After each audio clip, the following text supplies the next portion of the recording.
us on Twitter at T_FPod. See you next time, everyone. And if only that were true. Oh, hi there. I'm Alexander Timolip. For lesser known things, you may know me as the starter of the Timolip and Friends podcast and the St. Francis School Morning News Live. But I'm here to tell you up-and-coming podcast learners and listeners to teach you the 10 best things you need to do a successful podcast. Maybe as simple as having a pair of earphones and a little microphone down there, like I have. Of course, you need to have that and an idea. But the 10 best things don't come from those 3 things alone. You need the tangible things and the intangible things to help you make success in the podcasting world. In this example, you can see that both me and AJ are both fixed on eye contact while Dylan is distracted from his phone. Likewise, in this example, you can see it's a bit easier and the guest here is currently being listened to by me. Why is that?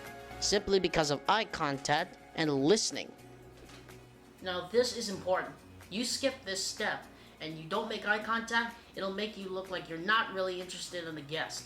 And more importantly, the guest doesn't want to be interested in you. Guests themselves. You ideally want to have guests who will catch people's interest. In this case, Gian Gameshi of CTV Canada is interviewing Brent Butt. Well, I'm feeling everything. It was really, when people say that must have been an emotional time for you, it really was. That's the best way to describe it, because it's like every emotion you could think of, you know. No interesting guest means no popularity. But that's not true in the same sense of the word. You'll still get views here and there, but it'll be awfully difficult to promote now that you don't have interesting guests. It goes off the rails because number 1, they don't pay attention, and number 2, they allow some people to get onto a podcast and end up crashing it, and then you have mayhem that ensues. Watch these first couple examples and I'll show you what I mean.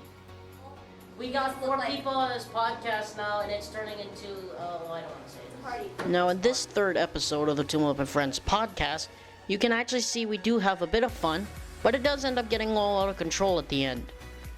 Contrast, in this episode, you can see we do have a bit of fun, but it doesn't exactly get out of hand. This is what I mean by the sense of professionalism. It's not to be done.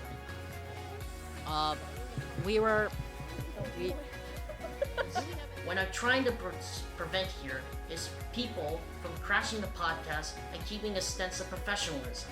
Professionalism not only makes you look cool, but it also proves to the people that you know how to grow a podcast.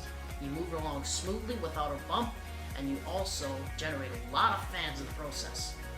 Hopefully that'll help you in your spare time when you're bored and you can't find anything to do. You start a podcast from scratch, then chances are your popularity will skyrocket around school. Well, that's it for me. I'm going to return to my activities, and you all can go do whatever you want. I'll see you next time, and hopefully this podcast will get a reboot soon, eh?